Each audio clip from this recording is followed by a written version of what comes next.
Good morning, students. Welcome back. Hope you will be fine and healthy. Let's continue chapter 4, the making of global world. As you know that we have here discussion about the globalization. आप लोग जानते हैं यहाँ पर हम लोग mainly globalization के बारे में discussion करेंगे. As you know that the whole world is also making global world with the help of globalization. यानी कि पूरे का पूरा जो वर्ल्ड है कंप्लीट रूप से यदि हम पूरे वर्ल्ड की बात करते हैं, this world has to be made the global world with the help of globalization के द्वारा that we have to be connected many countries with the whole world, that is called globalization. In first videos that we are talking about the globalization, the first videos में हम लोग बात कर चुके हैं यहाँ पर globalization के बारे में. So the next content is, तो next content है, so let's continue about discuss conquest, disease and the trade. The next content is conquest, disease and trade, यानी कि विजय प्राप्त करना, डिजीज बीमारियां एंड ट्रेड और व्यापार के बारे में.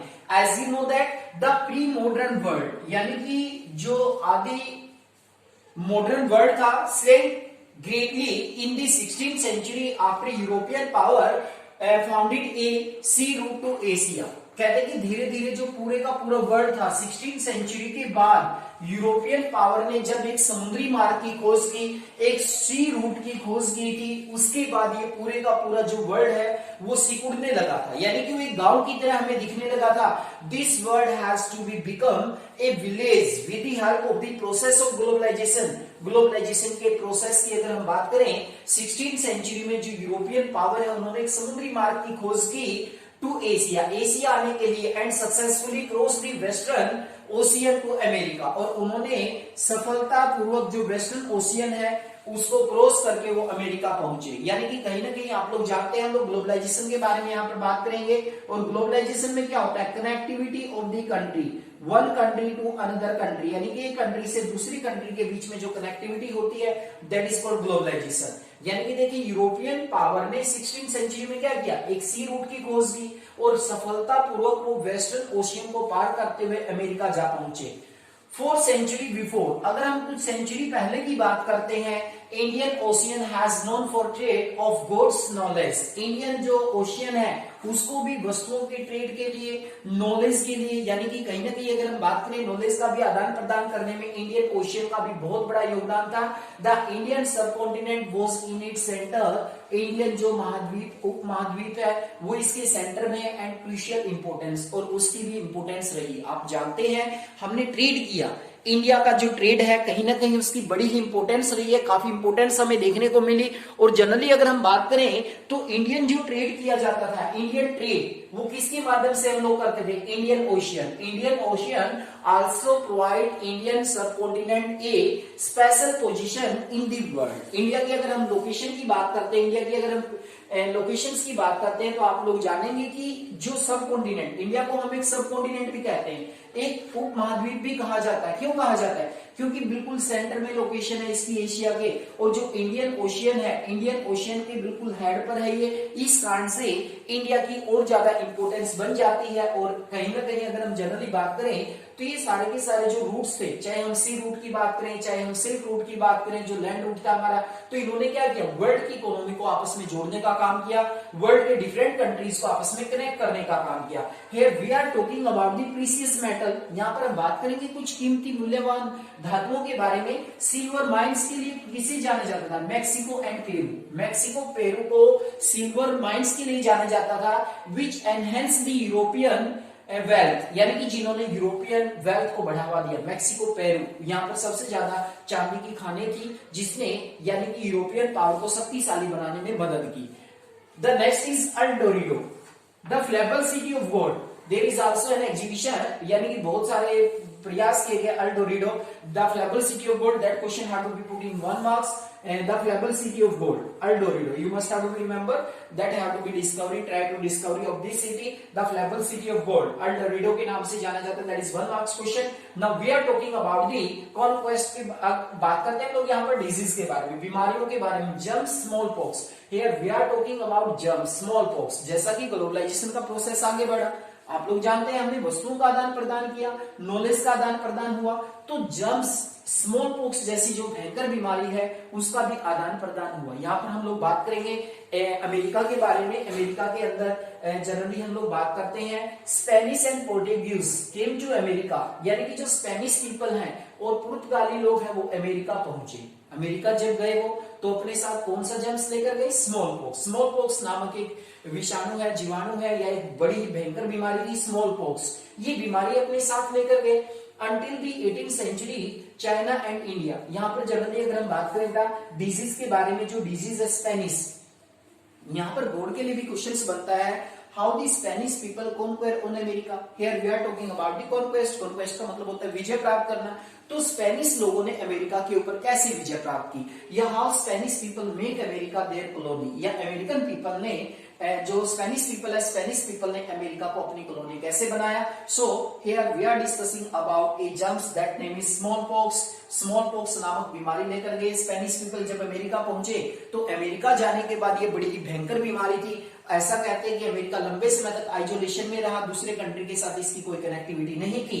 इस कारण से जो यूनिटी पावर है अमेरिकन पीपल की कमजोर थी। Smallpox prove to be deadly killer. Smallpox जैसी जो भयंकर बीमारी है वो वहां के लिए डेडली किलर साबित हुई। और without the use of weapon the Spanish people conquest on America, यानी कि बगैर कोई हथियार यूज किए, बगैर मिलिट्री पावर यूज किए, स्पेनिश पीपल ने अमेरिका के ऊपर अपना अधिकार कर लिया, अमेरिका को अपनी कॉलोनी बनाया। That is most important question, how Spanish people conquest on America, या how Spanish people make America their colony. That is most important question. This question have to be put in board exam many time. You must have to remember about the disease that is small pox. Small pox के बारे में याद रखें।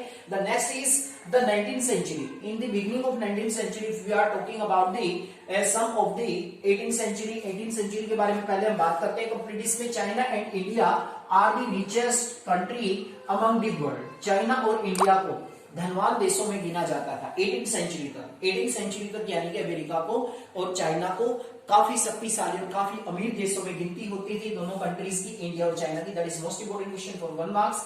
India and China की richest countries में कब तक counting होती थी वर्ल्ड में? Till the 18th century. अब 19th सेंचुरी की बात करते हैं। जो नेक्स्ट हमारा कंटेंट रहेगा, मेन जो टॉपिक रहेगा, द 19th सेंचुरी। 1815 से लेकर 1914 तक की अगर हम बात करें, economist identify 3 types of flow. What are the 3 types of flow in our economy. Economy में 3 तरह के प्रवाह हुए हमारे अर्थशास्त्रियों ने जिनको आइडेंटिफाई किया। First is flow of trade, व्यापार का प्रवाह। The second is flow of labour, मजदूरों का प्रवाह। The third is flow of capital, यानी कि पूंजी का प्रवाह। अब देखिए ये 3 तरह के प्रवाह हुए। जैसे ही ग्लोबलाइजेशन का प्रोसेस आगे बढ़ा, वन कंट्री की इकोनॉमी दूसरी कंट्री की इकोनॉमी के साथ जुड़ने लगी, तो हमारे इकोनॉमिस्ट ने 3 तरह के जो फ्लो है उनको आइडेंटिफाई किया। The first is flow of trade. Flow of trade का मीनिंग क्या होता है? Trade of goods. Mainly goods कौन सी? क्लॉथ एंड व्हीट, यानी कि वस्तुओं का प्रवाह हुआ। एक कंट्री की वस्तुएं दूसरे कंट्री में जाने लगी, दूसरे कंट्री की वस्तुएं दूसरे कंट्री में आने जाने लगी, तो इसे क्या? Trade of goods, exchange of goods, one country to another country. That is most important, flow of trade. Trade में मेनली याद रखें क्लोथ्स एंड व्हीट, क्लॉथ और व्हीट का ज्यादा फ्लो हुआ। The second is flow of labour. Flow of labour का मतलब है migration of people in search of an employment, search of employment. Generally अगर हम बात करें तो लोगों ने क्या किया? रोजगार की तलाश में, यानी कि एक कंट्री से दूसरे कंट्री में, you can say in search of job, job की तलाश में, one country to another country, many people have to migrated. This is called the flow of labour. इसी को हम लोग कहते हैं मजदूरों का प्रवाह या श्रमिकों का प्रवाह। The next is flow of capital, पूंजी का प्रवाह। Short terms and long terms से investment also included in flow of capital. Flow of capital में अगर हम बात करें शॉर्ट टर्म्स और लॉन्ग टर्म्स जो इन्वेस्टमेंट है उनको हम लोग इंक्लूड करते हैं। जनरली क्या होता था? बहुत सारी एमएनसी कंपनियां उन्होंने एक कंट्री से दूसरी कंट्री में जाकर बहुत सारा इन्वेस्टमेंट किया, जिसके कारण जो ग्लोबलाइजेशन का प्रोसेस है उसको बढ़ावा मिला। That is most important point here from the beginning of the 19th century. There are mainly 3 flow that our economists have to be identified. The first is flow of trade, the second is flow of labor, the third is flow of capital. So you must have to remember about all of these: flow of trade, flow of labor, flow of capital. Flow of labour, flow of trade में goods का trade हमने शुरू किया। Flow of labour में यानी कि जो migration of employment है, रोजगार की तलाश में लोगों ने माइग्रेट करना शुरू किया one country to another country. That have to be also help in the process of globalisation. Flow of capital में लॉन्ग टर्म, शॉर्ट टर्म्स जो इन्वेस्टमेंट है have to be included. There are many three types of flow: flow of trade, flow of labor and flow of capital. Now we are talking about the next point 2.1 world economy. अब बात करते हैं हम लोग world economy के बारे में. World economy take shape, यानी कि जो वर्ल्ड इकोनॉमी है उसने कैसे आकृति प्रदान की गई, क्या था वहां पर. जनरली यहाँ पर हम दो टॉपिक के बारे में बात करेंगे, कॉर्न लॉ के बारे में और कैनाल कॉलोनीज के बारे में. As you know that population growth in the 18th century in Britain, so the food grain demand have to be increase. 18th century में जब पॉपुलेशन बढ़ने लगी यूरोपियन कंट्रीज के अंदर, मेनली ब्रिटेन के अंदर, तो वहां पर फूड ग्रेन की भी आवश्यकता बढ़ने लगी. तो वहां पर फूड ग्रेन की आवश्यकता, मेनली ब्रिटेन के लोगों का जो फूड माना जाता था कॉर्न के ऊपर ये लोग डिपेंड थे, अपना भोजन इसी को मानते थे. लेकिन जो कॉर्न ब्रिटेन में प्रोड्यूस किया जाता था वो काफी कॉस्टली था, गरीब लोगों की पहुंच से बाहर था. तो ब्रिटेन गवर्नमेंट ने पहले क्या किया, पहले उसने कुछ जो कॉर्न है बाहर से इंपोर्ट करना शुरू किया. But after that the situation have to be become rose that the British government impose corn law. Corn law, अब क्वेश्चन आता है what is corn law, what are the effect of corn law. तो corn law ban on the import of the corn, mainly restricted import of the corn by the British government. This law came to be known as corn law. यानी कि British government ने मक्के के निर्यात के ऊपर बिल्कुल रोक लगा दी थी.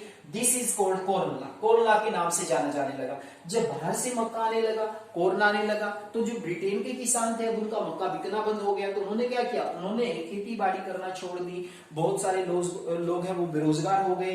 बहुत सारे लोग सिटी की तरफ माइग्रेट करने लगे इन सर्च ऑफ जॉब और work. So the British government also scrap this law.